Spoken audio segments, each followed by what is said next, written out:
एक गुरु का शिष्य बहुत बातूनी था। वह हर समय बातें करता रहता था, दिन भर इधर उधर की बातें करता रहता था और आश्रम के अन्य शिष्यों को सुनाता है। एक शिष्य को गालियां देता है, वह गपशप करता है और दूसरों के साथ अच्छा व्यवहार करने की कोशिश करता है। अपने मुंह से अपनी प्रशंसा करता रहता है और हमेशा अपने आप को गुरु के सामने सबसे बुद्धिमान और सिद्ध शिष्य साबित करने की कोशिश करता है। अपने को सभी शिष्यों से अलग और श्रेष्ठ मानते थे। उन्होंने कहा कि मैं एक अमीर परिवार का लड़का हूं। अगर मैं चाहता तो एक आरामदायक और शानदार जीवन जी सकता था, लेकिन मैं वह सब छोड़कर यहां आया क्योंकि मुझे सच्चाई की तलाश है। मैं खुद को जानना चाहता हूं, मैं जीवन को जानना चाहता हूं। इसलिए मेरा यज्ञ सबसे बड़ा है। एक दिन के पुजारी ने सभी शिष्यों को आश्रम में बुलाया और कहा कि आप सभी को अगले 1 महीने तक कुछ संकल्प लेना है। इससे आपका संकल्प मजबूत होगा और आप में आत्मबल का संचार होगा। आप सभी अपनी क्षमता के अनुसार कोई भी संकल्प ले सकते हैं और 1 महीने के पहले आप में से जो कोई भी अपने संकल्प को भंग करता है वह अपनी पुरानी दिनचर्या में वापस चला जाता है। सभी शिष्यों ने अपनी शक्ति के अनुसार बड़े या छोटे संकल्प लिए। गौतम बुद्ध की कहानी, जितना सीधा बनोगे उतना धोखा खाओगे, और गुरु को अपना संकल्प बताकर वहां से चले गए। लेकिन बातूनी शिष्य अपने को सबसे अलग और बड़ा दिखाना चाहता था। तभी वह गुरु की झोपड़ी में पहुंचा और बोला कि मुझे कोई छोटा संकल्प नहीं करना है, बल्कि अपने जैसा कोई बड़ा और महान संकल्प करना है। कृपया बताएं कि मैं कौन सा संकल्प लूं। उस बातूनी शिष्य की बात सुनकर गुरु मुस्कुरा दिए और कहा, क्या तुम मेरे द्वारा दिए गए संकल्प को पूरा कर पाओगे? क्या तुम्हारे लिए उसे पूरा करना संभव होगा? नहीं, यह तुम्हारे लिए संभव नहीं है। तुम इसे पूरा नहीं कर सकते तो अपना संकल्प खुद खोजो। शिष्य ने कहा, नहीं गुरु, मैं पूरा करूंगा। आप मुझे जो भी संकल्प दें, आप कृपया मुझे बताएं। शिक्षक ने कहा, ठीक है, फिर आप अगले महीने चुप रहेंगे, मुंह से एक शब्द भी नहीं निकलेगा। वो आपका संकल्प है। शिष्य ने कहा, गुरुजी, क्या यह संकल्प है? यह बहुत आसान है, केवल 1 महीने के लिए चुप रहना है। मुझे एक बड़ा संकल्प दें जो मेरे श्रेय के योग्य है, जिसे पूरा करने में मुझे परेशानी हो रही है। गुरु ने कहा, पहले आप इस संकल्प को पूरा करें। शिष्य ने गुरु की आज्ञा का पालन किया। वह उसी समय चुप हो गया और मुड़ा और झोपड़ी से बाहर चला गया। उसे चुप रहना बहुत आसान लगा। उसने किसी तरह चुपचाप एक दिन बिताया, लेकिन दूसरे दिन से उसके मन में न बोलने का बोझ बढ़ने लगा। तीसरे दिन उन्हें भारीपन महसूस होने लगा और चौथे दिन एक अजीब सी बेचैनी होने लगी, क्योंकि आश्रम के सभी शिष्य आपस में बात कर रहे थे। वह भी उनके सामने अपना पक्ष रखना चाहता था और उनकी बात बंद करना चाहता था, लेकिन उसका निश्चय उसके रास्ते में आ खड़ा हुआ। इसलिए वह सारा दिन केवल मुंह और आंखें ही बनाता रहा। ऐसे ही कुछ दिन और बीत गए और शिष्य बीमार पड़ गया। उसका सिर फटने वाला था।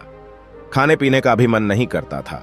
वह बस बोलना चाहता था। वाह, मास्टर जी के पास गया और उनके सामने बैठ गया और उन्हें लिख कर कहा, मास्टर जी, मुझे बोलना है। बिना कहे मुझे सांस नहीं आ रही है, मेरा दम घुट रहा है, मैं अंदर से पागल हो रहा हूं। मैं क्या कर सकता हूं? क्या मुझे अपने संकल्प तोड़ देने चाहिए? मास्टर जी यह पढ़कर मुस्कुराए और कहा कि संकल्प तो टूटने के लिए होते हैं, लेकिन जो व्रत को पूरा करता है वही अपने भीतर की शक्ति को बढ़ा सकता है, और जो अपनी आंतरिक शक्ति को बढ़ा लेता है वही जीवन के पथ पर आगे बढ़ता है। बुद्धि और जागृति संकल्प लेना आपके हाथ में था और उसे तोड़ना आपके ऊपर है। आपके अनेक सह शिष्य संकल्प तोड़कर अपनी दिनचर्या में लौट आए हैं। अगर आप ऐसा नहीं कर पा रहे हैं तो आप अपने संकल्प को तोड़ भी सकते हैं और अपनी पुरानी दिनचर्या में वापस जा सकते हैं। लेकिन याद रहे, अगर आज आप इस छोटे से संकल्प को संभाल नहीं पा रहे हैं तो बाकी जिंदगी कैसे संभालते हो, मुझे शक है। बाकी फैसला पूरी तरह तुम्हारे हाथ में है। वैसे भी फैसला पूरी तरह तुम्हारे हाथ में वो बिना कुछ कहे वापस चले जाते थे और खुद को अपनी झोपड़ी में बंद कर लेते थे। झोपड़ी से बाहर आ जाते थे केवल अपने आवश्यक कार्यों के लिए। बाकी समय वह कुटिया के अंदर ही बैठा रहता था। 15 दिन बीत चुके थे और आश्रम के सभी छात्रों का संकल्प लगभग टूट चुका था, लेकिन उस बातूनी शिष्य का संकल्प अभी भी चल ही रहा था कि प्रतिज्ञा लेने के बाद से वह एक शब्द भी नहीं बोला। पूरा आश्रम हैरान था कि इतना बोलने वाला आदमी चुप कैसे हो गया। 15 दिन बाद वह अपने मालिक के पास गया और लिखित में कहा कि हे मालिक, मैं बाहर से चुप हूं, लेकिन मेरे अंदर कई आवाजें हैं। बहुत रोना और शिकायत है। मैं अंदर ही अंदर बात करता रहता हूं। मेरा मन तरह तरह के सवाल करता रहता है। बाहर से जितना शांत हूं, भीतर उतना ही कोलाहल है। मुझे संदेह है कि मेरा संकल्प अभी भी कायम है या नहीं। क्योंकि आपको बोलने की आदत है, आप बाहर से भले ही खामोश हों, लेकिन अंदर ही अंदर कहते रहते हैं कि आपको इन बातों और आवाजों से दूर जाना होगा। शिष्य गुरु को प्रणाम करके चला जाता है और भोर होते ही वह अपनी कुटिया छोड़कर जंगल में चला जाता है। कई दिन बीत जाते हैं और संकल्प का समय भी पूरा हो जाता है, पर वह शिष्य वापस नहीं आता। आश्रम में सभी को डर था कि जंगली जानवरों ने उसे खा लिया है। इस दौरान लोगों ने उसे खोजने का काफी प्रयास किया, लेकिन वह कहीं नहीं मिला। गुरु के सभी शिष्यों ने स्वीकार किया था कि जंगली जानवरों ने उन्हें अपना शिकार बनाया है, लेकिन मास्टर जी को ऐसा नहीं लगा। एक दिन आश्रम का एक शिष्य गुरु के पास आया और बोला, गुरुजी, बातूनी शिष्य को क्या हुआ? जानवरों ने मार डाला होगा। मालिक ने कहा, हो सकता है जानवरों ने उसका शिकार किया हो, लेकिन उसके न लौटने का कोई और कारण हो सकता है। हो सकता है कि वह जिस चीज के लिए वहां गया था वह मिल गया हो। शिष्य ने पूछा कि क्या ज्यादा बोलना हानिकारक है? गुरु ने कहा, यह भी मानव जीवन के कई दुखों में से एक है कि वो कभी चुप नहीं रह सकता, वो हमेशा कुछ ना कुछ कहता रहता है। हमारा आधे से ज्यादा दुख हमारे अकेले बोलने से होता है। ज्यादातर परिवारों के झगड़े की वजह हमारी बेवजह की बातें होती हैं। हम में से कोई भी चुप नहीं रहना चाहता। हम सिर्फ सामने वालों से कहना चाहते हैं जो कुछ भी हमारे मन में है। हम उसे समझाना चाहते हैं कि आप गलत हैं और मैं सही कहां तक उचित है, क्योंकि दूसरा भी वही कर रहा है। और इस तरह सब एक दूसरे का सड़ा गला सामान ले रहे हैं, तो समय के साथ साथ उन्हीं बातों की परतें गिनते रहते हैं और एक दूसरे को सुनाते रहते हैं। इस तरह सुनने सुनाने का यह काम जीवन भर चलता रहता है। लेकिन इस अज्ञानता में हम अपना समय, अपना जीवन, अपनी समझ और सबसे महत्वपूर्ण वह अनमोल क्षण खो देते हैं जिसे जिया जा सकता है, जिसका अनुभव किया जा सकता है, जिसमें आनंद पाया जा सकता है। लेकिन बदले में हमें क्या मिलता है? कुछ भी नहीं, सब व्यर्थ जाता है। हम इस पागलपन में क्या खो चुके हैं? केवल कुछ लोगों को पता चलता है, बाकी लोगों को उनके आने का पता नहीं है, जैसे उन्हें उनके जाने का पता नहीं है। शिष्य ने कहा, फिर क्या इसका समाधान है? गुरु ने कहा कि आपके विचारों को पूरी जागरूकता के साथ देखना ही सभी मानसिक समस्याओं से बचने का एकमात्र तरीका है। दोस्तों, वर्तमान में रहें और पूरी सजगता के साथ अपना काम करें। यह प्रसिद्ध जापानी जैन मास्टर शुनरियो सुजुकी का कथन है, जिन्होंने अपनी पुस्तक जैन माइंड बिगिनर्स माइंड में विस्तार से बताया है कि कैसे एक व्यक्ति अपने दैनिक कार्य करने के साथ साथ जागरूकता का अभ्यास कर सकता है और एक जीवन भी जी सकता है। मानसिक रूप से स्थिर और सुखी जीवन आप चाहें। उस बातूनी शिष्य को आश्रम छोड़े हुए 3 महीने बीत चुके थे, पर उसका कोई समाचार न था। अब तक सब सह शिष्य भी उसके लौटने की आशा छोड़ चुके थे, लेकिन एक दिन वह आश्रम लौट आता है। उसे देखकर सभी चकित और प्रसन्न हुए, लेकिन अब वह छोड़ने वालों में से नहीं था। वह कुछ और के रूप में वापस आया। उसमें एक अजीब परिवर्तन महसूस किया जा सकता था। उसके चेहरे पर एक अजीब सा भाव था और उसकी आंखों में बड़ा सुकून था। आश्रम में आते ही सभी शिष्यों ने उन्हें चारों ओर से घेर लिया और बात करने लगा। उसने अपने भाइयों से भी बात करना शुरू कर दिया। जितने भी शिष्य उससे बात करते थे, उन्हें लगता था कि वह पहले की तरह बड़बोले और बातूनी नहीं थे। उनके मुख से निकला एक एक शब्द बड़े ही मधुर और ध्यान से निकला। कुछ देर दूसरे शिष्यों से बातें करने के बाद वह गुरु के पास गया। उसने गुरु के पैर छुए और कहा, गुरुजी, क्या मैं अब भी चुप हूं? क्या मेरा संकल्प अभी भी जारी है? गुरु ने कुछ देर तक शिष्य की आंखों में गौर से देखा और कहा, हां, तुम अब भी चुप हो। आपके मुंह से एक भी शब्द नहीं निकल रहा है और आपका संकल्प अभी भी कायम है।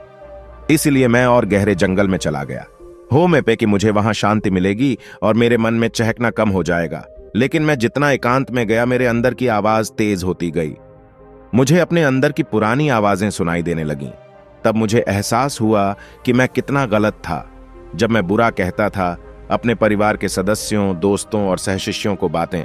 इसलिए उस समय मैंने सोचा कि मैं सही था जब मैं गुरु भाइयों की चुगली करता था और उनका मजाक उड़ाता था। तब भी मुझे लगता था कि मैं उनसे बेहतर हूं और मैं सही कर रहा है। लेकिन उस दिन मुझे पहली बार लगा कि मैं कितना गलत हूं। बहुत देर तक ये आवाजें, ये शिकायतें मेरे अंदर चलती रहीं, लेकिन धीरे धीरे मेरे अंदर से ये सारी आवाज चली गई। अब मैं अंदर से भी खामोश हूं।